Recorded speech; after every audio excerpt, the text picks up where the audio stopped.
거룩하신 하나님 아버지 감사합니다.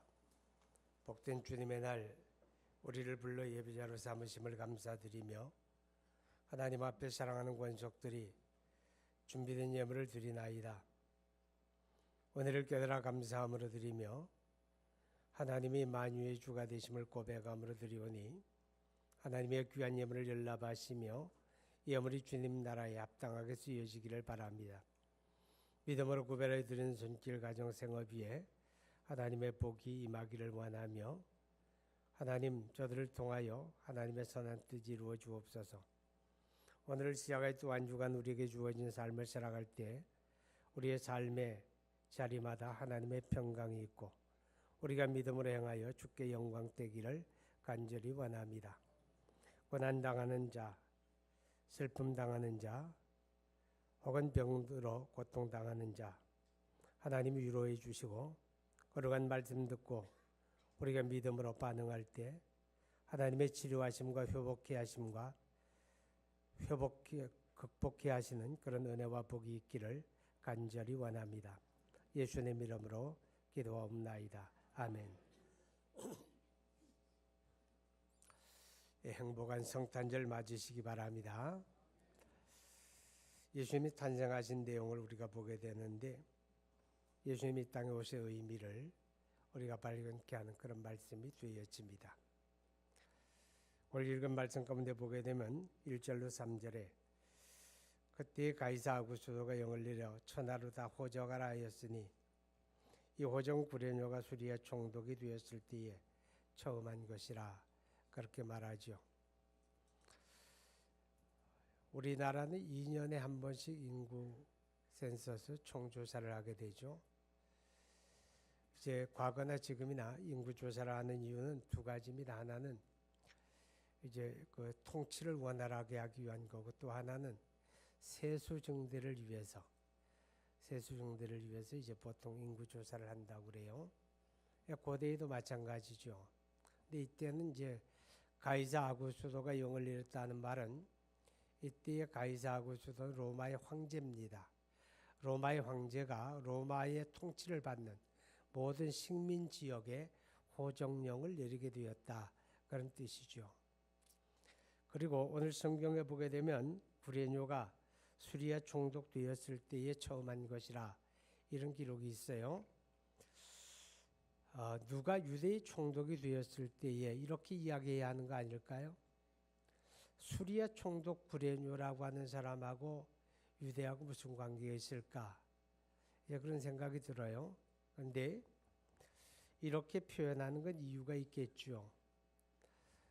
사람들 중에는 그리스도를 거부하는 사람들도 많이 있는데 어떤 사람들이 이야기하기를 예수는 신화다, 사실적인 인물이 아니다, 또 이렇게 주장하는 사람들도 있어요.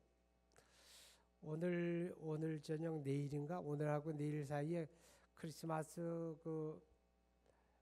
방송 프로그램 가운데 예수는 사실이다, 그런 주제로 아마 방송되는 게 있을 거예요. 어느 방송인지 모르는데 여러분이 한번 살펴보시고 꼭 한번 보시기 바랍니다. 자, 오늘 왜 성경이 구레뇨가 수리아 총독되었을 때 이런 기사를 여기다 넣었는가 하면 예수님은 실존 인물이고 예수님의 탄생은 역사적인 사실이다. 그것을 입증하려는 데 의미가 있다 하는 거죠. 그래서 역사적인 내용을 여기에다가 기록하고 있다 하는 것입니다. 자, 그래서 이제 호적하라고 하니까 요셉도 사제를 보면 요셉도 다윗의 집 족속이므로 갈릴리 나사렛 동네에서 유대를 향하여 베들레헴이라는 다윗의 동네로 그 약혼한 마리아와 함께 호적하러 올라가니 그렇게 이야기하고 있습니다. 요셉이라고 하는 사람이 이야기 나오죠. 마리아의 남편이었고 또 예수님의 육신의 아버지가 되었던 그런 사람입니다. 마태복음 1장 18절 이하에 보게 되면 그때 요셉과 마리아는 약혼한 상태이고 이제 곧 날짜가 정해지고 결혼식을 하게 될 텐데 그런데 마리아가 잉태된 것이 드러났더니 그렇게 이야기하고 있습니다.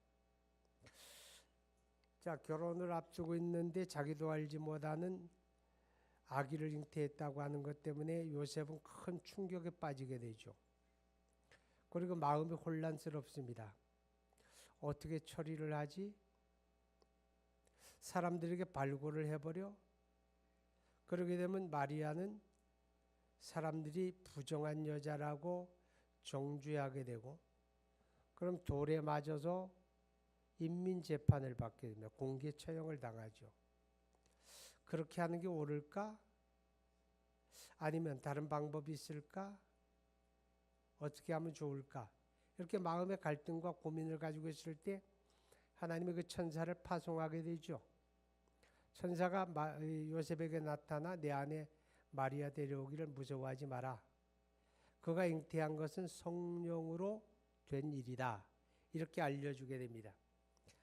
그래서 요셉이 자기 아내를 데려와서 결혼식을 하게 되었고 이제 만삭된 아내를 데리고 호적하려 유대 땅 베들레헴으로 갔다. 이제 그런 이야기입니다. 우리는 여기서 한 가지 발견하게 됩니다. 여러분, 우리가 그리스도를 믿고 따르는 신앙은 내 감정이 먼저가 아니라는 겁니다. 뭐가 먼저입니까? 주의 말씀이 먼저고 주의 뜻이 먼저입니다. 그게 그리스도를 따르는 신앙이거든요. 근데 우리가 현실을 살다 보면 내 감정에 너무 충실할 때가 많죠. 내 감정이 우선될 때가 많습니다. 하나님의 뜻과 하나님의 말씀은 별로 상관하지 아니하고 자기 감정에만 충실해서, 그래서 말하고 행동해서 하나님의 영광도 가리고 다른 사람들에게 아픔을 주고 그럴 때가 없지 않은데, 기억하십시오. 성숙한 신앙, 그리스도를 따르는 신앙은 내 감정이 먼저가 아니고 주의 말씀과 주님의 뜻이 먼저다 하는 것을 우리가 깨닫게 됩니다. 예수님이 탄생한 지역이 유대 땅 베들레헴이죠. 요셉도 고향이 거기이기 때문에 호적은 어디 가서 한다고? 고향에 가서 하라 그랬죠. 3절에 보면 모든 사람이 호적하러 각각 고향으로 돌아가매. 그래서 요셉도 자기 아내를 데리고 고향 베들레헴으로 갔다. 이제 그렇게 이야기하고 있습니다. 고향 베들레헴에서 호적하러 가는 이 사건을 통해서 예수님이 베들레헴에서 탄생하게 되잖아요. 그럼 요셉이 베들레헴에 갔다는 말은 두 가지 의미가 있어요. 하나는 요셉이 다윗의 자손이다 그 말이죠. 요셉이 다윗의 자손이기 때문에 베들레헴으로 갔다는 얘기고, 또 예수님이 베들레헴에서 났다 그런 뜻인데, 이것은 성경이 예언한 대로 되어지는 사건이죠. 성경은 이미 구약시대 선지자를 통해서 예수님은 다윗의 후손으로 온다, 다윗의 자손으로 난다 그랬고, 또 하나는 예수님이 어디서 나느냐? 유대 땅 베들레헴에서 난다. 구약성경 미가서 5장 2절에 그렇게 예언이 되어져 있죠. 읽어볼까요? 베들레헴 에브라임에 너는 유다 족속 중에 작을지라도 이스라엘 다스릴 자가 내게로 나올 것이라. 그의 근본은 상고의 영원에 있느니라. 유대 땅 베들레헴에서 예수님이 나시고 다윗의 자손으로 난다. 이렇게 성경이 예언했는데, 예수님의 탄생은 바로 그 성경의 예언, 성경 말씀이 신실하다고 하는 것을 입증하는 그런 의미가 있습니다. 하나님은 진리죠, 그죠? 하나님의 말씀도 진리고, 하나님의 진리라고 하는 말은 그 말씀이 변덕스럽지 않다는 거예요. 이랬다 저랬다 하지 않는다 그 말이죠. 여러분 보세요. 사람들도 신실한 사람 자기 약속을 잘 지키거든요. 손해가 날지라도 지키는 거예요. 그렇지만 사람들은 보편적으로 이렇습니다. 자기가 약속한 일에 대해서도 유불리를 따지게 되죠. 내가 약속한 게 나한테 좀 유리하다 싶으면 그때 그 내가 약속한 거지, 그때 내 얘기 들었지? 그럽니다. 근데 그 약속한 게 자기한테 불리하게 되어지면 딱 잡아떼죠. 내가 그때 그런 얘기를 했어? 생각이 안 나. 그러죠? 자, 그런데 하나님의 말씀은 그럴 수가 없다는 거죠. 유리하든 불리하든 때가 되면 하나님의 말씀이 그대로 성취가 되어진다. 그렇기 때문에 진리인 거예요. 우리 기독교 신앙은 바로 그 하나님의 말씀에 근거하는 겁니다. 근데 하나님의 말씀이 뭐 그때그때 따라서 이랬다 저랬다 변덕스러우면 어떻게 그것이 진리고 어떻게 그것이 신앙의 근거가 되겠습니까? 교인들 가운데는 여기 계신 분은 그런 사람들이 없는데 다른 교회 교인들 가운데 더러 좀 신령하다고 하는 사람들이 있어요. 그런 사람들이 뭐 하나님의 뜻이라고 뭐 자기가 깨달았대나 그러면서 얘기를 해요. 그런데 놀라운 거는 그 말이 일관성이 없다는 거죠. 그때 다른 거예요. 어제 아침에 한 얘기가 다르고 오늘 한 얘기가 다르고. 그럼 뭐예요? 하나님으로 말미암은 거에 자기 생각이에요. 자기 생각이죠. 자기 생각에 스스로 속고 있는 거죠. 자, 하나님의 말씀은 신실하시다 하는 것을 우리에게 깨닫게 합니다. 그리고 예수님이 해산할 때가 되어서 마구간에서 나셨어요. 왜 마구간에서 나셨을까요? 5월 7절에 보니까 뭐라고 그랬어요? 여관에 있을 곳이 없었습니다. 이 당시 여관이 있었다는 것도 놀랍죠. 그리고 베들레헴이라고 하는 데는 어떨까요? 서울의 한 절반 정도 되는 그런 대도시일까요? 이 고대의 베들레헴은 자그마한 농촌 부락이에요. 근데 사람들이 고향을 떠났다가 호적하기 위해서 왜 정한 시간 안에 호적을 하라 그랬으니까 고향 찾아올 거 아니에요, 그죠? 우리로 말하면 지금으로 말하면 이제 주말에 다 고향 가자 그래서 왔는데 이 유대인의 풍습은요. 나그네가 자기 마을에 들어오게 되면 그 나그네를 자기 집에 들입니다. 자기 집에 들이고 침식을 제공하죠. 잠자리도 주고 먹여주고 쉬게 합니다. 그것이 하나님 앞에 경건으로 알고 그것이 하나님 앞에 아름다운 덕을 쌓는 일로 알기 때문에 유대인들은 마을에 손님이나 나그네가 오게 되면 다 자기 집으로 이렇게 서로 영접해 드리는 그런 풍습이 있습니다. 그렇다고 한다면 지금 베들레헴에 고향 찾아온 많은 사람들이 있었을 것이고 집집마다 다 자기 집에 들였을 거 아니에요. 또 그들이 되게 다 친척이고 뭐 집안이 그럴 거 아닙니까? 그러니까 다 각각 집에 다 들였을 것이고 그리고 혹 여관이 있어서 지금처럼 뭐 수많은 여관이 있는 게 아니라 그저 뭐 주막이라고 일컬어지는 그런 여관이 하나 있었겠죠. 거기도 사람이 다 만원 사례죠.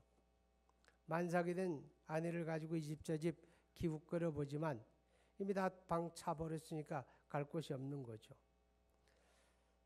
그들 가운데 어떤 사람이 우리 앞에 있는 우리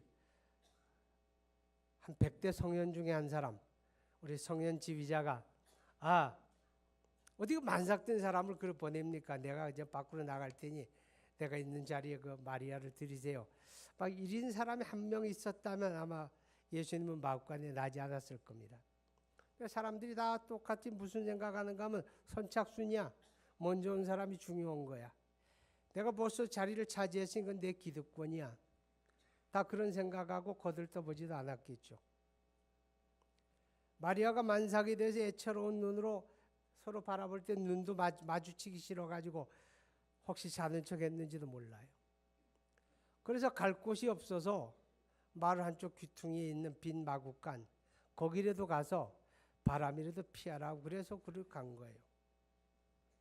자, 여러분 결국은 예수님이 마구간에 탄생한 거는요. 현실적으로 보게 되면 인간의 이기심 때문이죠. 사람들이 가지고 있는 이기심을 깨지 못하기 때문에 예수님을 마구간으로 밀어낸 겁니다. 마구간을 밀어낸 거예요. 여러분 예수님이 우리 삶에 동행하면 얼마나 좋을까? 여러분의 삶 속에 예수님이 함께하면 얼마나 좋을까? 그런 생각 해보셨습니까? 축복한다면 맞이하는 새해는 여러분의 삶에 주님이 함께하시는 그런 복이 있기를 축복합니다. 우리는 그런 소망 갖잖아요. 우리는 그런 마음 가지고 기도도 하잖아요. 그렇죠? 그리고 실제적으로 주님 그렇게 하기를 원하세요. 요한복음 14장 21절 보면 나의 계명을 가지고 지키는 자라 나를 사랑하는 자니 나를 사랑하는 자는 나도 그를 사랑하여 그에게 나를 나타내리라 그랬어요. 나를 너에게 나타내리라. 무슨 말이에요? 함께 한다 그 말 아니에요. 그죠? 내가 너희가 함께 하겠다 그 말이에요. 또 23절에 보면 나를 사랑하는 자는 내 아버지께 사랑을 받을 것이요. 우리가 그를 사랑하여 그에게 와서 거처를 함께 하겠다 그랬어요. 거처를 함께 하겠다. 함께 하기를 원하는 거예요. 주님이. 여러분의 삶에 동행하기를 원하고 함께 하기를 원해요. 그렇지만 기억하십시오. 주님이 내 삶에 함께하지 못하는 것은 내 이기심이 깨지지 않기 때문에 그런 거예요. 내 이기심을 깨트리지 않으면 내가 주님을 밀어내는 거예요. 내가 주님을 밀어내는 거예요. 그분이 내 삶에 함께 하려고 하실지라도 내가 주님을 밀어내고 있다고 하는 사실을 기억할 수 있기 바랍니다. 예수님이 마태복음 16장에 말씀했죠. 아무든지 나를 따라오려거든 자기를 어떻게 하고? 부인하고 자기를 부인하고 자기 부인이 없이는 주님 따르지 못한다 그 말입니다. 여기서 자기 부인 속에 포함될 게 뭐예요? 내 생각도 내 주장도 내 고집도 내 이기심도 거기 다 포함이 되죠. 그런 것들이 부인되고 그런 것들이 깨지고 그런 것들이 내려놔야 내가 주님을 따르게 된다 그 말이죠. 내 이기심 그대로 가지고 가면서 살면서 주님 왜 내 삶에 함께 안 합니까? 그건 욕심이 지나지 않는다라고 하는 사실을 우리는 기억하게 됩니다. 성탄절 행복하시기 바랍니다.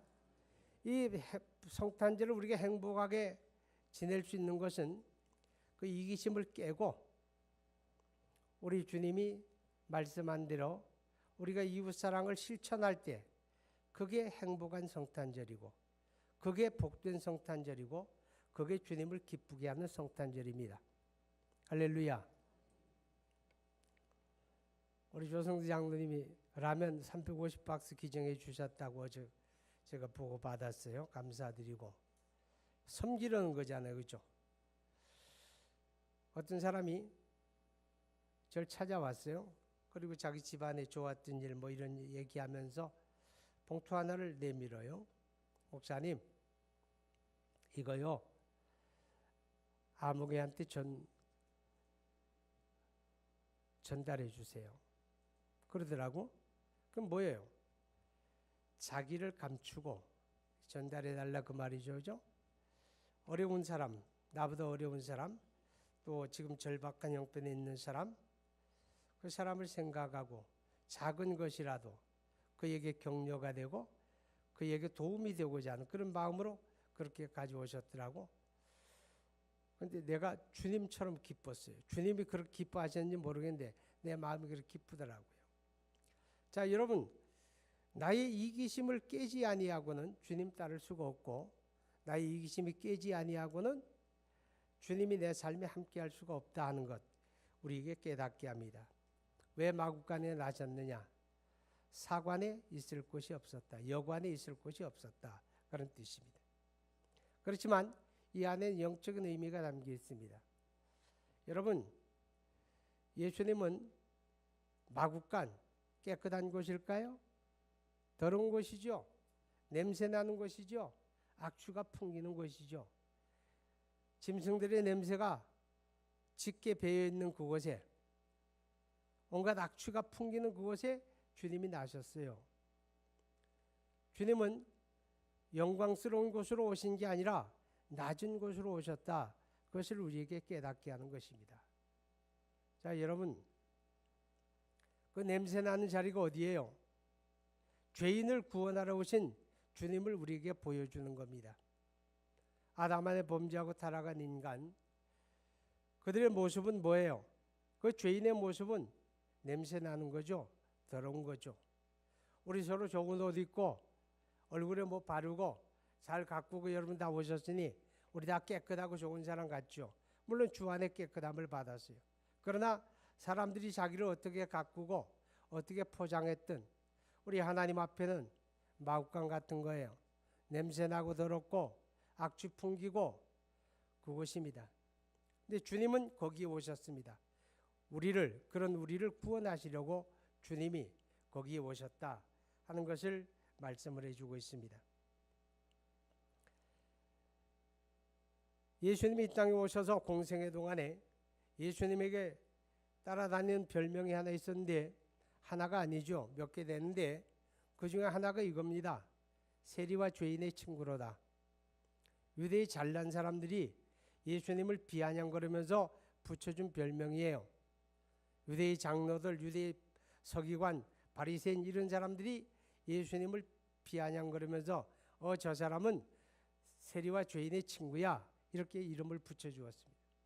근데 주님은 자신에게 그런 별명이 따라다니는 거 기분 나빠하지 않았습니다. 오히려 주님 자신이 그것을 반겼는지도 모릅니다. 세리는 민족의 반역자예요. 로마의 식민 통치를 받는데 세금쟁이가 되어가지고 사람들에게 세금을 걷어서 자기의 일부 착복하고 로마에 갖다 바치고 충성하고 그런 사람이거든요. 그러니까 그 당시에 세리 그러면 저 죽일 놈, 100명은 100명이 다 그렇게 얘기하는 거예요. 죄인 그러게 되면 못된 짓 하다가 사람들에게 발각이 되어서 정죄받고, 그런 사람들은 마을에 살아도 이웃이 없어요. 사람들이 늘 손가락질하고 저거 죄인이야, 저거 죄인이야, 저거 죄인이야, 그런 사람들이죠. 차별받고. 근데 예수님은 오셔서 그의 식탁에 그런 사람들을 함께 했습니다. 세리 너도 와라.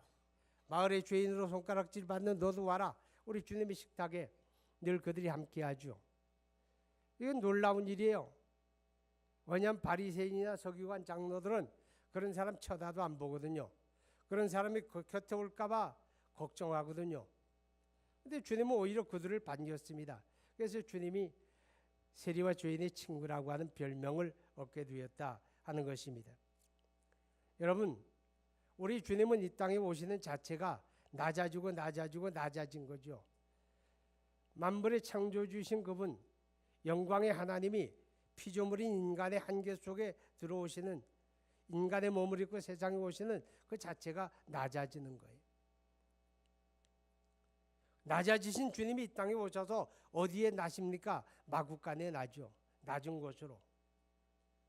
우리 주님의 관심이 거기에 있고 주님이 바라보는 곳이 거기다, 그런 뜻입니다. 사람들은 보통 이러죠. 높은 곳 바라보죠. 세상의 영광 바라보죠. 그리고 그런 거 자랑하지 않습니까? 이번에 장관이 임명된 그 아무개가 말이야, 너 알잖아, 내 친구 아무개. 그 사람의 친구의 삼촌 되는 사람이야.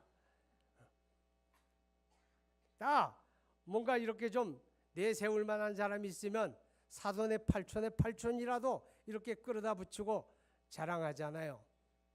그 알지? 아무개 회장님, 그 비서실장 하는 사람이 말이야, 내 학교 동문이야. 우리 보통 다 그러지 않습니까? 근데 이거 기억하셔야 합니다. 우리 주님은 그런 곳을 바라본 게 아니라 사람들의 눈에 잘 뜨이지 않는 곳, 사람들로부터 소외되어 있는 곳, 사람들의 관심 밖에 있는 거기를 바라보셨습니다. 여러분, 주님을 따르는 신앙은 뭡니까? 신앙은 주님이 바라보는 그곳을 함께 바라보는 게 기독교 신앙입니다. 주님은 저기를 바라보는데 나는 저쪽을 바라보면서, 주님, 내가 바라보는 이것 아시죠? 이거 꼭 이루어 주셔야 합니다. 이번에 안 되면 말이에요, 주님 각오하세요. 혹 그러고 있지 않습니까? 이건 욕심이에요. 주님을 따르는 기독교 신앙은 주님이 바라보는 그곳을 함께 바라보며 주님이 목적하는 그것이 나의 목적이 되고 주님이 목표하는 그 목표가 나의 목표가 되는 것, 이게 바로 기독교 신앙입니다. 사랑하는 여러분, 낮은 곳으로 오신 주님, 그 주님의 나심을 기뻐하는 이 성탄절에 우리 주님이 바라보는 그곳을 함께 바라보는 이런 시선 교정이 이루어지면 참 좋겠다 하는 생각을 갖게 됩니다. 예수님이 마국간에 오셨습니다. 마국간에는 짐승들이 있죠. 유대 땅에 짐승들 하게 되면 주로 양이 많습니다. 양들한테 뭐가 필요해요? 목자가 필요하죠. 문을 열고 드리고 나게 하는 목자가 필요합니다.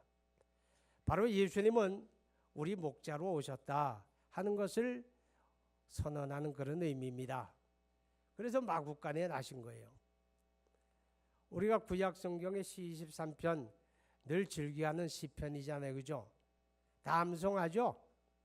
시작. 예, 내게 부족함이 없으리로다. 그가 나를 푸른 초장에 누이시고 인도하시는도다. 내 영혼을 소생시키시고 자기 이름을 위하여 의의 길로 인도하시는도다. 내가 사망의 음침한 골짜기로 다닐지라도 해를 두려워하지 않을 것은 주께서 나와 함께 하심이라. 주의 지팡이와 막대기가 나를 안위하시나이다. 거기까지. 예. 참 놀라운 시편이죠. 정말 놀라운 시편이에요. 그런데요, 이 시편은요, 목자의 시지만 이 시편이 가지는 가장 중요한 의미는 역사 속의 목자 그리스도가 오신다는 그리스도시고 그리스도 예언시입니다. 역사 속에 그리스도가 오는데 그는 우리 영혼의 목자로 오신다. 그걸 말씀하는 거죠. 그래서 예수님이 이 땅에 오셨을 때 예수님이 이렇게 말씀을 해요. 나는 선한 목자라. 선한 목자는 양을 알고 양도 나를 아는 것이 아버지께서 나를 아는 것과 같다. 그리고 선한 목자는 양을 위하여 목숨을 버린다. 요한복음 10장에 그렇게 말씀을 합니다. 바로 예수님이 마국간에 탄생하셨다 하는 말은 그가 우리 영혼의 목자로 오셨다라고 하는 겁니다. 여러분, 이 땅에 살아가는 인간들에게는 목자가 필요한 겁니다. 왜냐하면 아담 안에 범죄하고 타락한 인간을 가리켜 이사야 53장 6절에서는 우리가 다 양과 같아서 그릇 행하여 각기 제 길로 갔다. 그 각기 제 길은 천국 가는 길이 아니란 뜻입니다. 각기 제 길은 죄인이란 뜻입니다. 멸망의 길을 갔다는 뜻입니다. 망하는 길을 갔다는 뜻입니다. 잘못된 길을 갔다는 뜻입니다. 죽음의 길로 갔다 그런 뜻입니다. 우리는 다 양 같아 각기 제 길로 갔는데 하나님이 우리 사랑하시고 목자를 보내셔서 우리를 생명길로 인도하셨다 그런 뜻입니다. 목자 예수님 이 땅에 오셔서 우리를 생명길로 인도하려 오신 주님이십니다. 할렐루야. 그래서 그가 마국간에 나셨다 하는 것입니다. 마태복음 18장에 보게 되면 예수님께서 비유로 하신 말씀 가운데 놀라운 비유가 나와요. 어떤 사람이 양 100마리가 있는데 그 중에 멍청한 양 한 마리가, 여러분 양은 다 멍청합니다. 근데 100마리 가운데 한 마리가 길을 잃었습니다. 무리를 이탈했다 그 말이죠. 그랬을 때 어떻게 해야 합니까? 목자가 99마리 양을 들여두고 길 잃은 한 마리 양을 찾아 나섭니다. 산을 헤매고 들을 헤매고 그래서 마침 찾았습니다. 이리한테 찢어 죽기 전에. 그래서 그 길 잃은 양을 찾아서 어깨에 메고 얼씨구얼씨구 너무 좋아 집으로 돌아와. 그리고 사람들에게 소문내고 우리 집에 오세요. 우리 집에 오세요. 내가 잃은 양 찾았어요. 그리고 음식 내고 잔치했다 그랬습니다. 자 보세요. 우리가 경제적인 가치로 본다면 말이 돼요 안 돼요? 말이 안 돼요. 100마리 가운데 한 마리 잃었다고요? 한 마리 찾겠다고 하다 100마리 다 흩어져요. 그렇죠? 있는 거나 잘 지켜야지. 아마 이게 보편적인 사람들의 가치일 거예요. 동네방네 소문내고 사람들이 다 잔치하고 음식 먹이고 양 한 마리 값보다 훨씬 더 들겠네. 그렇죠? 그러나 진짜 목자는, 이 땅에 오신 목자는 자기 생명을 주어서라도 잃은 양을 찾으시는 분이다. 이걸 강조하는 거예요. 바로 그 목자 예수님이 이 세상에 오셨어요. 그래서 마구간에서 나셨다 그런 뜻이죠. 이해가 가면 아멘. 그런데 예수님이 탄생하셔서 마리아가 아기 예수를 강보에 쌌어요. 그죠? 강보가 뭐예요? 포대기에 쌌다고 말해요. 싸가지고 어디에다 누웠어요? 구유에 누웠어요. 구유. 구유가 뭐예요? 밥통이죠. 밥통. 짐승들의 먹이통이다 그 말이에요. 먹이통. 왜 거기다 누웠을까요? 그래도 현실적으로 보게 되면 바람이 왕래하는 그 마구간 안에 바람이라도 막아줄 수 있는 아늑한 곳은 어딜까요? 거기밖에 없는 거예요. 그 냄새나는 마구간 안에서 그나마 조금 손질을 하면 깨끗해질 수 있는 곳이 바로 그 구유, 먹이통이었습니다. 그래서 예수님 강보에 싸가지고 구유에다 누웠어요. 아늑했겠죠. 여러분, 그렇지만 여기에는 영적인 중요한 의미가 담겨져 있습니다. 예수님이 이 땅에 목자로 오셨고 그 예수님은 우리를 구하기 위하여 자신을 생명의 양식으로 제공하려 오셨다. 그것을 말씀하는 거죠. 그래서 예수님이 요한복음 6장에서 자기를 소개할 때 나는 하늘에서 내려온 생명의 떡이다. 이렇게 말씀하는 거예요. 나는 하늘에서 내려온 생명의 떡이다. 하나님이 모세를 통하여 내려주신 광야의 만나를 먹은 자들은 다시 죽었거니와 그러나 하늘에서 내려온 생명의 양식을 먹는 자는 죽지 않는다. 내가 생명의 양식이니 나를 먹는 자는 영생하리라. 이렇게 주님이 말씀을 하셨어요. 그 주님이 우리를 위하여 자기를 생명의 양식으로 제공하는 방법이 뭡니까? 그가 십자가를 지는 겁니다. 그가 십자가에 달려서 살을 찢고 피 흘리고 생명을 제공함으로 우리를 위한 생명의 양식으로 자기를 내어주신 겁니다. 그 양식을 먹으면 영생합니다. 어떻게 먹습니까? 믿는 거죠. 하나님의 아들 그리스도를 십자가에 죽으시고 부활한 예수님을 나의 구주로 받아들이는 이 믿음을 가지는 것은 바로 생명의 양식을 취하는 것입니다. 이 믿음 안에 생명이 있습니다. 이 믿음 안에 구원이 있습니다. 이 믿음 안에 천국이 있습니다. 바로 그것을 주려고 주님은 세상에 오셨다고 하는 것을 웅변적으로 보여주는 것이 마구간에 탄생하시고 말구유에 누이시는 사건이었다 하는 것입니다. 사랑하는 여러분, 복된 성탄절 되시기 바랍니다. 예수 없는 성탄절 되지 말고 예수님과 함께하는 성탄절 되어야죠. 어떻게? 나의 이기심을 깨십시오. 그리고 주님이 바라보는 그 낮은 곳, 소외된 곳, 거기에 여러분의 눈길을 한번 주시기 바랍니다. 이번 성탄절에 우리가 드리는 헌금은 초이화평교회가 화재가 나가지고 예배당이 전소돼 버렸습니다. 이제 새롭게 복구해야 하는데 우리가 거기에 힘을 보태려고 합니다. 여러분, 작은 것이라도 바로 주님이 바라보는 그것을 함께 바라보는 마음으로 동참해 주시기를 바랍니다. 기도합니다. 하나님 아버지 감사합니다. 2017년 복된 성탄절을 앞에 두고 만국 백성들이 즐거워하고 행복해하고 춤추고 기뻐하고 있습니다. 감사드립니다. 그렇지만 하나님, 예수 없는 성탄절 되지 아니하고 우리 주님 함께하는 참으로 복된 성탄절 맞이하는 주의 권속들 되게 하여 주옵소서. 예수님 이름으로 기도하옵나이다. 아멘.